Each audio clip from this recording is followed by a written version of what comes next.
keputusan dalam kondisi resiko, ya kemudian pengambilan keputusan dalam kondisi ketidakpastian atau uncertainty. Setiap kita harus mengambil keputusan ya di dalam kegiatan kehidupan kita sehari-hari. Ini baik keputusan yang sederhana maupun keputusan yang sifatnya perlu pemikiran bahkan jangka panjang ya ini memutuskan. Ya biasanya kalau yang sederhana ya banyak hal ya, mulai dari kita ingin berangkat atau tidak berangkat misalnya, kalau kita ingin kegiatan atau ingin memberi atau tidak memberi dan seterusnya lah ya, sehari-hari beli atau tidak beli dan sebagainya. Tapi ada beberapa hal yang memang secara pengambilan keputusan itu kita perlu analisa ya. Jadi ada yang sederhana nggak perlu analisa, langsung aja putuskan dengan kondisi kita aja. Tapi ada juga yang memang perlu dengan sebuah metode atau analisa. Ini menjadi menarik kalau misalnya kita menyampaikan, terutama Anda di manajemen bisnis ya. Ini menjadi menarik teori keputusan ini, di mana ketika kita untuk memberikan masukan atau memberikan dasar keputusan itu berdasarkan sebuah metode, bahkan sebuah hitung-hitungan yang bisa diikuti gitu ya, ikuti langkah-langkahnya. Jadi walaupun ini bukan keputusan yang terbaik ya, maksudnya tidak bisa kita menebak apakah masa depan itu bisa bersama kita atau tidak, sesuai keputusan kita atau tidak. Tapi setidaknya kita secara metode ya, kita sudah bisa menetapkan. Contoh ini dalam keputusan misalnya barang dan jasa apa yang akan diproduksi. Ini kalau bicara tentang bisnis kan itu ya. Kira-kira untuk masa pandemi ini apa ya yang kita akan bangun, kita produksi. Kemudian metode apa yang dipakai untuk memproduksi. Ya. Pertama, apa yang kita ingin pasarkan, yang kita jualkan. Kemudian metode apa yang dipakai untuk produksinya. Kemudian untuk siapa barang dan jasa diproduksi. Bagaimana strategi pemasaran dan promosinya. Nah, ini ada sebuah hal-hal yang sifatnya kita alami mungkin kegiatan di dalam kehidupan kita ya. Tapi jarang sekali kita mungkin melibatkan sebuah metodologi. Bahkan kalau di dalam rapat-rapat atau apa ya, memberikan pertimbangan itu pertimbangan yang sifatnya narasi ya. Kalau memang memungkinkan harusnya membuat pertimbangan itu pertimbangan yang memang kuantitatif ya, jelas secara data dan angka ya. Karena mengambil keputusan itu kalau tanpa angka-angka yang jelas ya kita agak sulit. Nah, kalau bisa kita menggunakan angka-angka itu.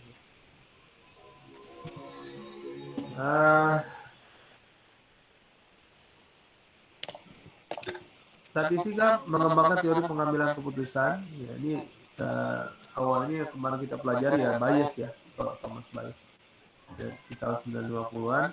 Untuk contoh kasusnya misalnya untuk menambah modal suatu bank ya. Kita ada pilihan misalnya apakah menambah modal, memecah saham atau menerbitkan obligasi. Ini salah satu contoh ya dalam kita mengeksekusi dalam sebuah perusahaan ya. Apa yang harus dilakukan ketika perusahaan ini perlu expand ya, perlu memperluas, perlu menambah kekuatan. Bisa kita join ya dengan beberapa orang kemudian menambah modal, atau kita bisa juga memecah saham kalau di bursa ya, di bursa saham di stock split namanya ya, kita split saham-saham kita atau menerbitkan surat hutang ya atau obligasi. Dan di investasi juga demikian, misalnya kalau kita memang biasanya di orang-orang keuangan ya, di orang-orang keuangan ini langkah-langkah untuk mengamankan nilai ya, karena biasanya jatuh tempo hutang itu di bulan-bulan akhir ya, di bulan-bulan akhir, maksudnya di akhir-akhir tahun ya, bulan-bulan akhir, di akhir-akhir tahun ya, misalnya Desember atau mungkin November itu mulai pembayaran hutang. Biasanya di dalam perusahaan-perusahaan besar itu dia memikirkan bagaimana ada penahan nilai ya. Maka dia menerapkan investasi. Investasi itu bisa banyak ya, ada investasi apakah ke tanah, tabungan, properti ya, tanah itu properti ya, properti apakah juga ke emas ya, logam mulia dan seterusnya. Ini adalah teknik-teknik dalam sebenarnya mempertahankan nilai ya. Kalau secara umum untuk pengembangan perusahaan atau bisnis itu jarang sekali sebenarnya meletakkan uang di investasi. lebih cenderung kalau bisnis ya lebih baik sih ke bisnis karena bisnis lebih baik ya secara hitung-hitungan keuangan. Tapi kan nggak selamanya apa namanya sebuah perusahaan itu dapat proyek gitu ya, dapat pekerjaan ya sifatnya bisnis itu tadi ya sifatnya untungnya memang lebih besar. Tapi ada kalanya memang ya kita perlu saving ya. Saving itu uang itu memang udah nggak bisa diputar lagi, nggak bisa lagi dikendalikan, maksudnya tidak bisa dipakai ya. Terpaksa kita alokasikan di apa namanya di investasi. Ini biasanya orang-orang keuangan atau manajer investasi yang dilibatkan di dalam apa namanya menahan nilai. Nah ini juga contoh-contoh kasus yang harus kita sebagai apa namanya manajer atau bahkan direktur sebuah perusahaan kita harus memikirkan mana yang paling efektif. Itu nanti kita akan melihat masing-masing pertimbangannya. Inilah kita harapkan bisa kita menetapkan sebuah keputusan itu berdasarkan sebuah metode ya. Jadi kalau bisa setelah belajar ini kita terapkan bahwa kita bisa memutuskan misalnya kita mau produksi atau tidak produksi ya suatu produk, maka kita nanti ada pertimbangan-pertimbangannya. Baik, yang selanjutnya adalah apa saja yang ada di elemen keputusan, yaitu yang pertama bahwa kita memahami bahwa di dalam elemen keputusan itu ada yang sifatnya substansi. Substansi adalah informasi untuk pengambilan keputusan tersedia dan valid. Ada kalanya memang tapi nggak banyak ya yang sifatnya substansi. Di dalam bisnis itu yang sifatnya substansi itu mungkin nggak banyak. Misalnya kalau memang kita sudah punya apa namanya klien gitu ya, mungkin kita bisa menghitung oh klien ini setiap tahunnya minimal gitu atau apa ya kalau kita punya data yang valid gitu ya, ya dia udah tinggal produksi aja ya karena dia permintaannya secara rutin misalnya produksinya 50 ya udah kita secara rutin kita bisa kerjakan ya ini adalah elemen keputusan yang paling mudah ya karena kita memiliki kepastian tapi jarang sekali ya di dalam kita beraktivitas semuanya itu ada kepastian ya di dalam hidup ini aja nggak ada yang pasti ya yang pasti cuma satu nggak ada yang pasti ada ya yang pasti cuma satu yaitu kematian yang lain nggak pasti. Nah, kemudian juga ada yang sifatnya risiko ya atau risk. Ya. Jadi di dalam elemen keputusan ada sifatnya risk, resiko. Nah, ini yang paling banyak. Makanya di dalam apa perbankan itu ada namanya manajemen risiko ya. Jadi kita terlalu takut di dalam apa namanya expand perusahaan atau pembiayaan ya kalau di bank ya.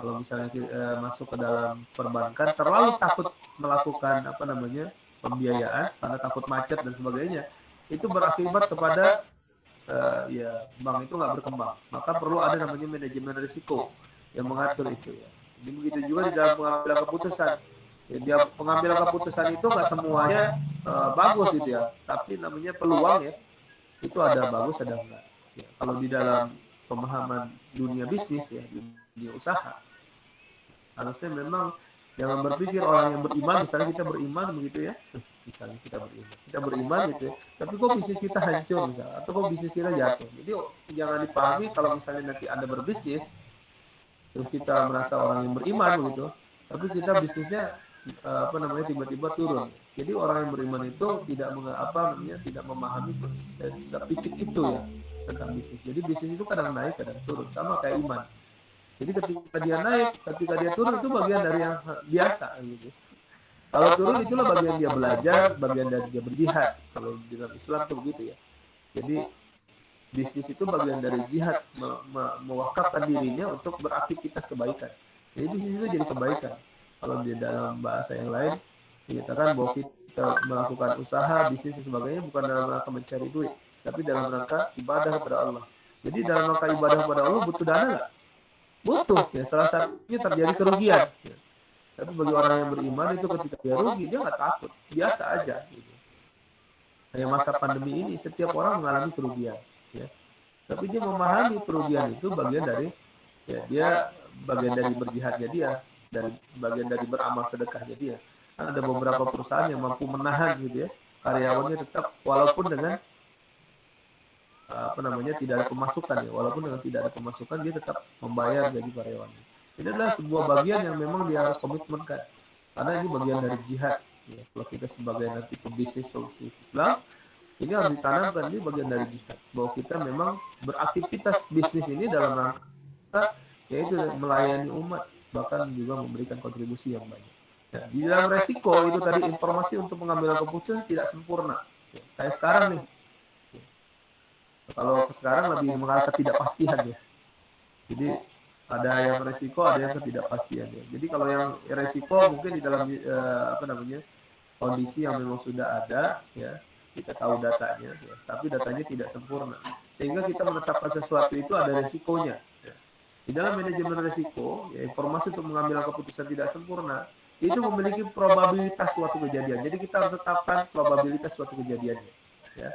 Jadi ada probabilitas suatu kejadiannya. Tapi kalau untuk yang ketidakpastian atau yang sifatnya uncertainty atau yang seperti sekarang ini, semua hidup tidak pasti ya.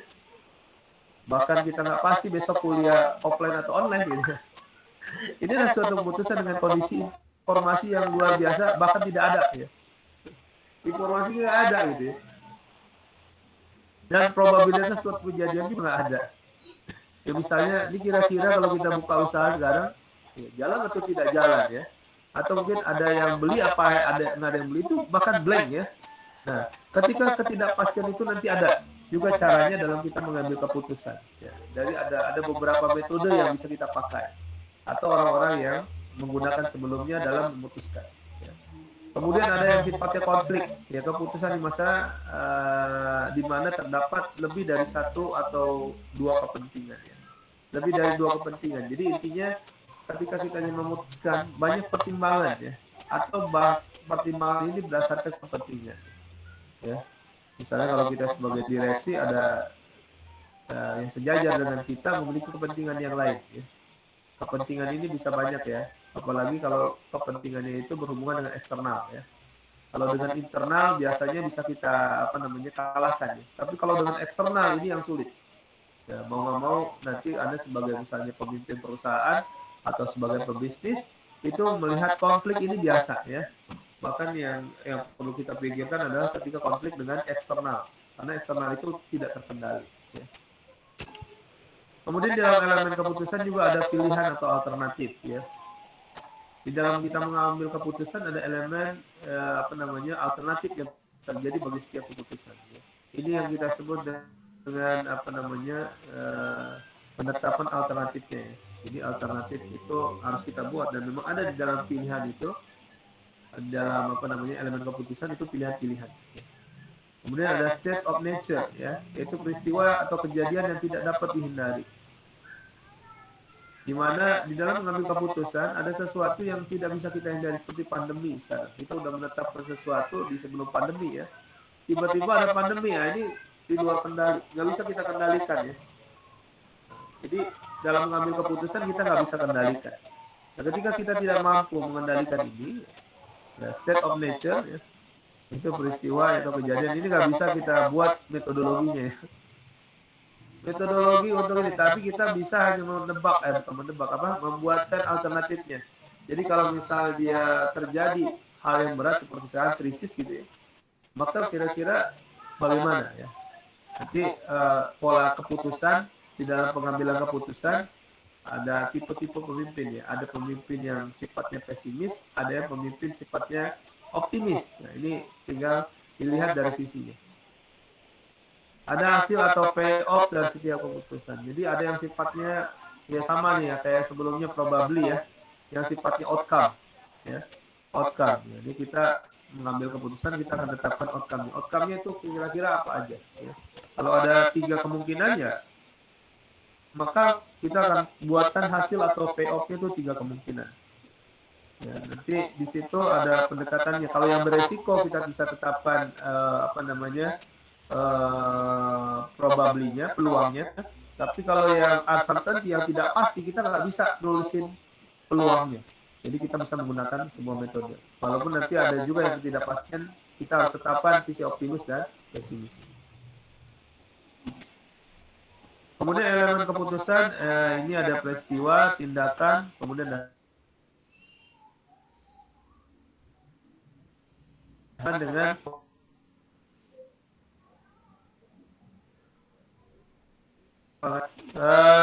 ini adalah teori yang pertama, keputusan dalam suasana berisiko. ada dua pendekatan ketika kita ingin melakukan keputusan di dalam kondisi atau suasana beresiko. Ya. Yang pertama adalah pendekatan yang optimis, yang kedua adalah pendekatan yang pesimis. Yang pertama adalah pendekatan yang optimis. Apa itu pendekatan yang optimis? Pendekatan optimis adalah menggunakan pendekatan EV atau expected value. Apa itu expected value? Nilai harapan. Jadi kita memiliki harapan ya, di dalam sebuah aktivitas kita selalu punya harapan, itu optimis ya. Kalau udah punya harapan berarti optimis. Nah, yang satu lagi adalah pendekatannya adalah setiap kita mengambil keputusan, kita udah khawatir duluan. Ya, kita akan beresiko salah dalam mengambil keputusan. Maka pendekatan yang kedua adalah pendekatan bagaimana kalau kita salah nanti, tapi kerugiannya yang paling rendah. Ya. Jadi ada juga sisi yang pesimis, sudah langsung menjaga ya. Tapi kalau yang harapan itu nggak mikirin kalau dia bencana gimana, kalau dia ini gimana nggak. Tapi dia lebih mengarah langsung kepada expected value. Mana yang harapannya paling tinggi. Itu yang diambil sebagai pengambil keputusan. Ya, jadi langkah dalam pengambilan keputusan untuk yang suasana beresiko dengan expected value, langkahnya adalah pertama, mengidentifikasi berbagai macam payoff, ya, berbagai macam hasil, ya, alternatif yang mungkin. Nah, ditetapkan alternatifnya. Oh, kalau kita mau buka usaha, kemungkinan ada apa? Usaha kita langsung diterima orang, ya, berarti kita boom ya. Jadi ketika kita buka langsung boom, ada seperti itu. Ada juga ternyata ketika dibuka usaha normal aja ya, nggak boom, nggak apa gitu ya. Ada juga ketika kita membuka usaha ternyata langsung krisis yang seperti sekarang atau nggak menerima sama sekali. Nah ini maka kita akan hitung. Kira-kira kalau kita ini kondisinya bagaimana? Kemudian probabilitas terhadap tiap alternatif. Jadi ketika kita menetap payoff atau hasilnya seperti apa, maka kita tetapkan ini untuk yang kondisi beresiko, kita harus menetapkan ya, berapa peluangnya. Ya, peluangnya yang pertama misalnya cuma dua pilihan, antara boom atau tidak gitu ya. Antara produk kita ketika diproduksi langsung diterima orang atau tidak diterima orang. Nah, kalau ini yang terjadi ya, kita akan buat dua aja ya alternatifnya. Dimana alternatif probability-nya, peluangnya ya kita tetapkan. Bisa aja yang boom dengan yang tidak boom misalnya 50-50 sama, bisa juga enggak ya. Bisa 60-40, itu tergantung dari data yang kita miliki misalnya. Kemudian mengambil keputusan berdasarkan hasil yang baik ya. Jadi ya, kita akan lihat dari yang terbaik dari harapan yang ada ya. Walaupun kita nggak tahu apakah harapan yang kita hitung ini akan menjadi yang lebih baik, tapi inilah adalah sebuah metode ya untuk menawarkan bahwa pola seperti ini bisa kita dasarkan ya, kita buat perhitungan ya sehingga menjadi dasar dalam pengambilan keputusan. Di mana rumus expected value adalah EP sama dengan payoff dikali probabilitas suatu peristiwa. Payoff-nya itu hasilnya payoff-nya berapa, kemudian probabilitasnya berapa. Ini contohnya ya.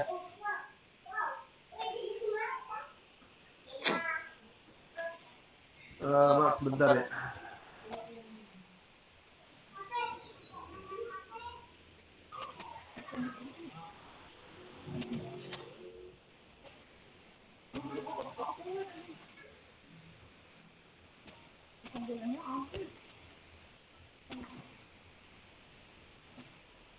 Contoh EP ya. Contoh EP misalnya kita beli saham, BAT, BATA, MLBI. Yang mana yang harus kita beli ya? Misalnya kita sebagai sebuah perusahaan, kita punya dana untuk investing, untuk kita menyimpan nilai. Ya. Kita harus buat ternyata di dalam saham itu ada setidaknya ada masa baiknya, ada masa buruknya. Misalnya kita tetapkan BAT itu misalnya dia baik, bagus gitu ya, harganya ya dia bisa keuntungannya 444 ya. Kalau sampai rugi ya, dia masih untung juga misalnya. Itu 277 ya. Ini BAT, ini untuk BAT ya, baiknya sekian, buruknya sekian. Kemudian kalau BATA, kalau baik nih kita bisa dapat ya ini ya 1 jutaan ya, 1 jutaan. Kalau buruknya bisa dapat 162-an. Kemudian MLBI kalau sampai dia oke banget sahamnya itu bisa 1.400.000-an. Kalau buruk dia jatuhnya banget ini 61.000 ya. Nah, di dalam expected value, dalam kita memandang apa namanya nilai harapan, maka kita harus hitung antara peluangnya. Di sini ada peluang ya, antara baik dan buruk itu ternyata peluangnya 50-50 ya, 0,5 0,5. Nah, dari sini baru kita hitung EV-nya, expected value. Kira-kira nilai harapannya mana? Ya, kemudian kita lakukan perkaliannya 444 dikali 0,5 ditambah buruknya 277,778 dikali 0,5. Nah, didapat angkanya 361 EV-nya untuk BAT. Kemudian BATA didapat EV-nya adalah 621. Kemudian MLBI didapat EV-nya adalah 774. Dengan demikian, ya, dari 3 pilihan ini ya, kita akan ambil kalau expected value adalah kita ambil sisi paling optimis, maka kita ambil yang paling tertinggi. Nilai EV tertinggi itulah pilihan kita. Jadi ketika kita ingin memutuskan sesuatu, memang kalau bisa sih buat kayak begini ya. Jadi kalau kita produksi kira-kira untungnya saat ini kalau boom itu berapa? Kalau nggak boom berapa gitu ya untungnya? Atau nol untungnya, itu kita hitung ya. Maka kita lihat kira-kira produksi apa nih? Oh, produksi rompi, apa produksi kaos, apa produksi apa nih ya? Misalnya dia mainnya fashion. Ya, itu dia bisa tetapkan di sini ya, di dalam penetapan ini. Kemudian keluarkan angka-angka ini, yang baik maupun buruk. Ini bagus nih dalam buat analisa ya, pengambilan keputusan. Kemudian baru kita buat nilai ini. Walaupun sebelumnya mungkin udah banyak ya bagaimana memunculkan angka itu kan adalah tekniknya ya. Kita munculkan angka baik dan buruk. Tapi kita udah sampai di pengambilan keputusannya. Jadi berapa kira-kira yang kita akan ambil menurut teori EV, expected value.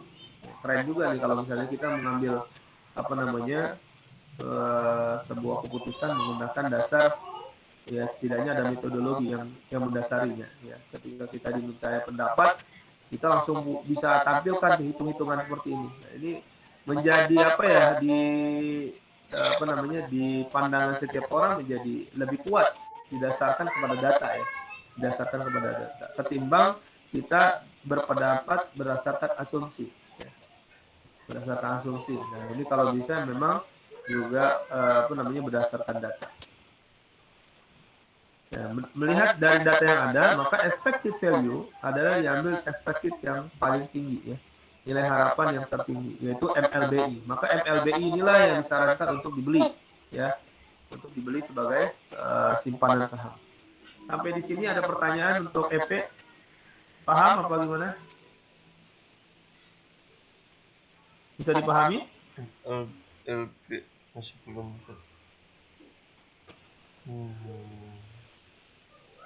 Bisa, Ustaz. Ya, baik. Kita lanjut ke expected opportunity loss. Metode lain di dalam keadaan beresiko adalah dengan mengambil keputusan selain EV, yaitu dengan EOL, expected opportunity loss, yaitu mempunyai prinsip meminimumkan kerugian karena pemilihan bukan keputusan terbaik. Jadi pemilihan keputusan itu bukan yang terbaik ya. Jadi kita nih mau putusin sebagai leader gitu ya, tapi kita juga ragu sebenarnya ya. Ragu itu maksudnya jangan-jangan apa yang kita putusin nanti salah gitu ya. Ini memang tergantung kondisi ya. Kalau kondisinya terlalu berat mungkin kita harus pertimbangkan juga ya ini ya, EOL. Walaupun sisi ini kayaknya sisi pesimis ya, tapi ini sebenarnya boleh jadi dibutuhkan ya.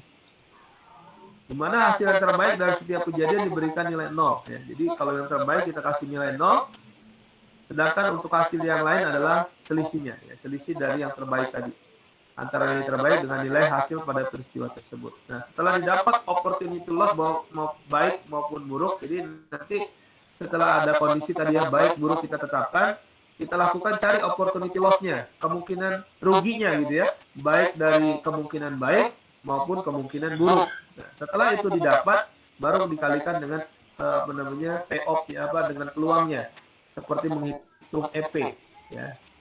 Nah, sampai kita lihat mana nilai yang paling rendah, itulah yang kita pilih. Kalau EP kebalikannya, mana yang paling tinggi, itulah yang kita pilih. Tapi kalau EOL adalah mana yang paling rendah. Jadi kira-kira ruginya yang paling rendah mana? Itu yang kita tetapkan. Coba kita bisa lihat ya di sini ya. Perhatikan di sini saham ya, Bata, MLBI. Kemudian nilai sahamnya seperti yang tadi, baik maupun buruk kita udah dapat. Nah, langkah pertama nggak langsung dikali seperti tadi ya, mencari efek, tapi cari dulu OL baik dan OL buruknya. Ya. OL baik itu cara menetapkannya adalah lihat di data OL baik atau di data baik mana yang paling tinggi. Nah, di sini di dalam saham ini yang baik ini adalah 1487. Ini yang paling tinggi ya. Maka 1487 ini dijadikan 0 di sini ya. Maka OL baiknya adalah 0, 1487.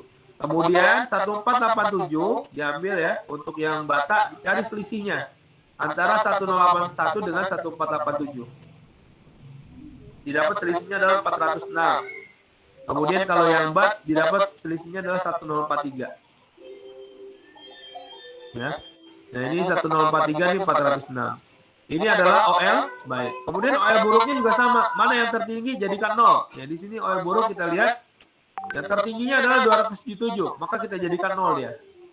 0, dan sisanya pengurangan atau selisihnya ya. Nah, ini seperti yang Bata, sisanya adalah 115.616, yang MLBI adalah 216.111. Nah, setelah didapat OL baik, OL buruk, perhatikan, nah, baru kita menghitung seperti menghitung EP ya. Nah, ini ya. Di mana OL baik itu peluangnya 0,5, OL buruk peluangnya 0,5. Kita masih pakai peluang yang tadi ya. Maka hitunglah secara menghitung EP ya. Yang dipakai jadi OL-nya ya, bukan nilainya langsung. Kalau EP nilainya langsung. Kalau ini adalah opportunity loss-nya yang dihitung ya. Kemudian dikalikan seperti mengalikan dengan EP ya, perhitungan EP. Nah, nilai OL-nya baru dapat 521 untuk BAT, 261 untuk Bata, dan 108 untuk MLBI. Ya, berdasarkan nilai EOL, maka keputusan yang terbaik adalah membeli saham MLBI. Ternyata walaupun kita pakai EOL juga sama ya, keputusan terbaiknya adalah MLBI. Kalau udah dikonfirmasi dua keputusan ini antara EP dan EOL, dua-duanya masuk MLBI, nah ini semakin kuat kita untuk menyarankan belinya itu adalah MLBI. Di mana EOL terendah yang diambil ya. Kalau EP diambil yang tertinggi. Sedangkan EOL adalah diambil yang terendah. Didapat 108.002.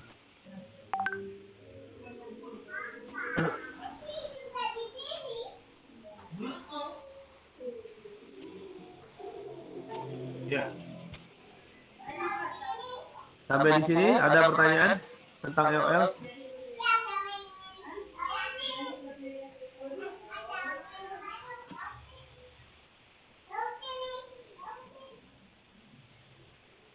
Kalau P di OL baik sama OL buruk selalu sama nggak bilangannya?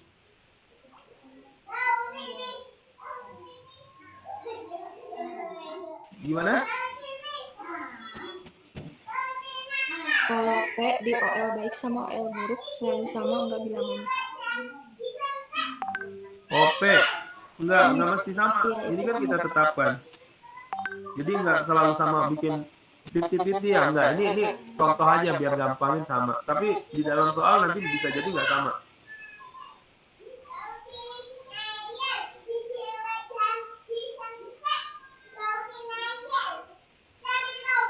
Jadi enggak mesti sama ya. Tadi kalau ini contoh aja. Tapi di dalam yang beresiko tadi yang saya bilang, kita harus tetapkan nilai P-nya. Ya, kalau memang kita punya data, ini anggapannya kita punya data, peluangnya ternyata 0,5. Tapi kalau di dalam contoh-contoh soal yang lain, ya nggak mesti P-nya itu 0,5. Atau sama ya antara baik dan buruk. Kecuali nanti ada pendekatan yang kita nggak ketahui peluangnya. Nanti ada yang sifatnya uncertainty ya. Itu dianggap sama, itu nanti ada. Tapi kalau untuk yang beresiko, itu peluangnya kita yang tetapin.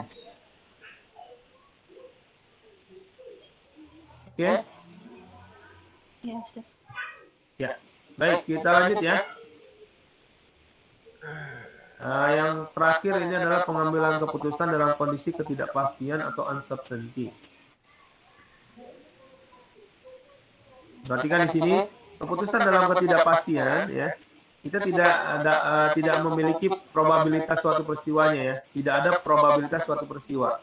Di situ nggak ada, kalau di soal nggak ada probabilitasnya. Ya, tapi untuk khusus Hurwitz, perhatikan di sini Hurwitz, ya, dia harus tetap ditetapkan. Ya, kalau yang lain kan nggak nih ya, nggak diketahui. Kalau Hurwitz itu harus kita tetapkan antara optimis dan pesimis. Jadi Hurwitz hanya melihat dua saja sisinya.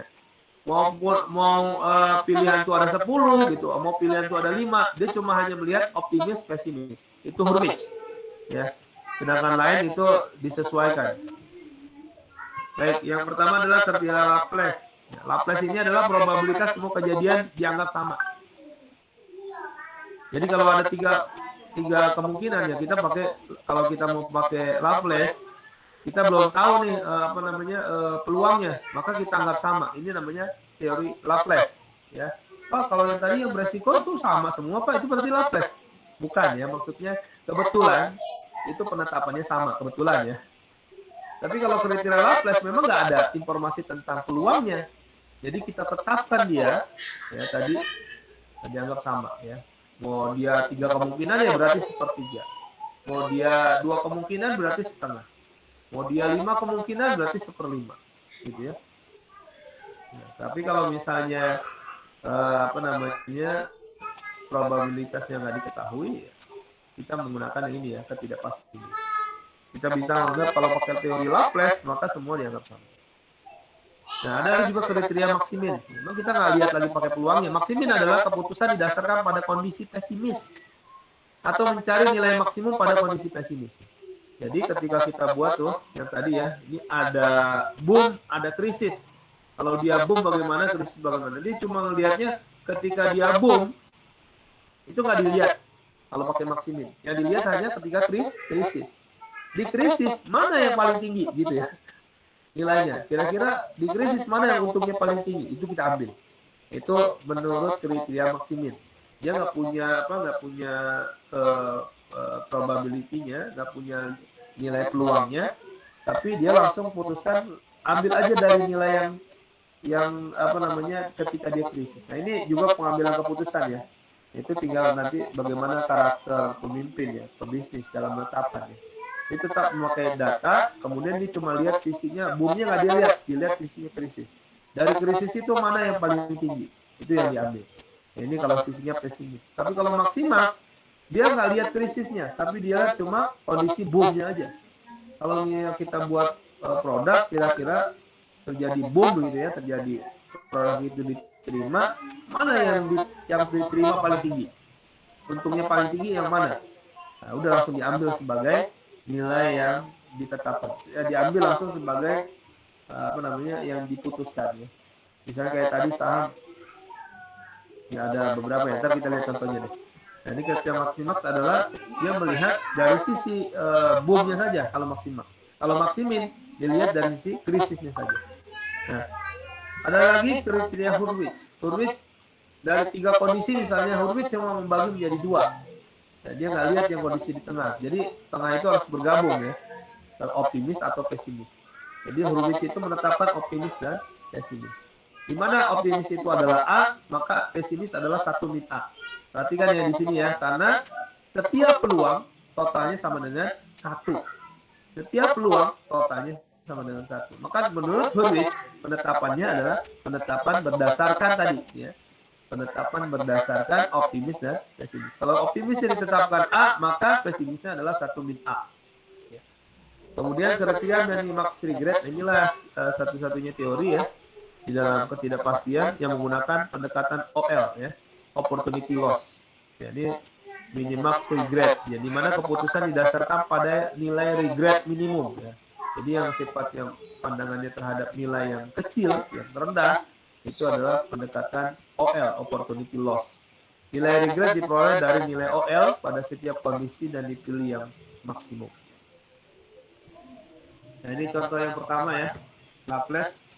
Ya, ketika kita punya kondisi seperti ini ya, boom, normal, krisis, perhatikan, boom, normal, dan krisis ya. Kalau kita lihat boom, normal, dan krisis, perhatikan di sini tidak ada penetapan peluang. Tapi di secara perhitungannya tiba-tiba langsung kita hitung ya, seperti menghitung EP. Maka EP BAT adalah sepertiga kali 1180 tambah sepertiga kali 488 kali sepertiga. Ini adalah pendekatan Laplace karena semua dianggap sama. Ya, karena semua dianggap sama inilah penetapannya menggunakan pendekatan peluang sepertiga tadi. Jadi kita, ada 3 kemungkinan, langsung kita kalikan dengan sepertiga. Kemudian EP bata juga sama, kita kalikan dengan sepertiga. Berdasarkan kriteria Laplace, keputusan terbaik kita bisa lihat di sini karena menggunakan teori EP, maka kita ambil yang tertinggi. Di sini adalah EP-nya MLB. Karena kita anggap semuanya peluangnya sama. Dan dapat angkanya 2015. Nah, maka 2015 adalah EP MLBI. Maka MLBI adalah keputusan terbaik menurut Laplace. Nah, ada lagi juga menurut Maximin ya, pendekatan Maximin. Nah, Maximin ini dari kondisi yang tadinya ada 3 kondisi ya sebenarnya. Ada boom, normal, krisis. Dia cuma lihat yang di krisisnya aja. Cuma dilihat yang di krisisnya aja. Yang di krisis ada 250, 300, 185. Maka yang diambil adalah dari kondisi krisis mana yang paling tinggi? Oh, yang paling tinggi adalah 300. Oh, itu adalah bata. Maka bata lah yang ditetapkan sebagai keputusan yang terbaik ya, untuk teori yang Maximin. Kemudian ada juga teori yang Maximax. Ya, Maximax itu tidak melihat kondisi krisis, dia hanya melihat kondisi boom. Ya, ketika kondisi boom, dicari mana yang paling tinggi. Oh, ternyata MLBI. Berarti MLBI lah sebagai keputusan terbaik ya, karena keputusan yang ada ya, maksimal. Nah, ketika kita tetapkan seperti itu, nah pendekatannya dia tidak butuh peluang, dia cuma lihat boom apa krisis. Kalau pakai Max dia lihat boomnya aja, kemudian mana yang paling tertinggi itu yang diambil. Itu simple ya. Tapi ini juga biar demikian ini ada teorinya gitu ya. Ini ada teorinya ya. Ada yang melandasi teori. Jadi kita bisa berdasarkan itu ya. Bukan nggak ada teorinya ya. Jadi sisinya optimis. Nah, kadang kita punya sisi optimis, kadang kita punya pesimis ya. Itu nanti kita lihat dari kondisi yang ada. Yang selanjutnya adalah Hurwitz. Nah, Hurwitz ini kita harus tetapkan ya. Koefisien optimisme didasarkan pada probabilitas terjadinya kondisi boom dibandingkan kondisi krisis. Berdasarkan data diperoleh, koefisien optimisme misalnya 0,63 hingga koefisien pesimisnya adalah 0,37. Ini bisa kita dengar dari pakar misalnya. Kayak pandemi, di pandemi kira-kira misalnya usaha fashion itu akan membaik berapa persen ya. Itu bisa kita pakai ya. Walaupun di Hurwitz ini kadang-kadang ya harus kita juga yang tetapin sendiri ya. Kalau di dalam soal ya ditetapkan ya. Ditetapkan satu aja yang mana optimis atau pesimis ya. Hingga lakukan juga seperti menghitung EP ya. Seperti menghitung EP, tapi dia hanya mengambil boom dan krisis. Dia hanya melihat boom dan krisis, normal nggak dia lihat ya. Untuk Hurwitz hanya melihat dua sisi aja, optimis dan pesimis. Sedangkan Laplace semua kondisi dia lihat. Kalau Hurwitz cuma melihat dari dua sisi aja, optimis atau pesimis. Jadi dua alternatif itu aja, kalau dia boom bagaimana, krisis gimana, kemudian melakukan perhitungan dengan EP, kemudian didapat nilainya, maka EP tertinggi adalah nilai terbaik ya. Keputusan terbaik terletak pada nilai EP tertinggi. Maka Hurwitz menetapkan di sini ya, dalam hal ini adalah MLBI. Baik, kemudian ada contoh yang terakhir nih ya, terakhir. Contoh minimax regret. Minimax regret ini langkahnya lebih panjang ya. Ya, langkah pertama adalah mencari nilai OL, langkah kedua adalah memilih nilai maksimum dari nilai OL setiap keadaan. Nilai OL yang minimum adalah keputusan yang terbaik. Jadi saya harus contohkan dalam bentuk Excel ya,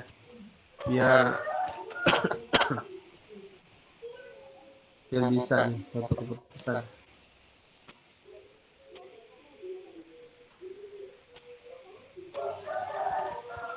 Perhatikan di sini. Aduh, habis baterai. Kelihatan nggak Excelnya?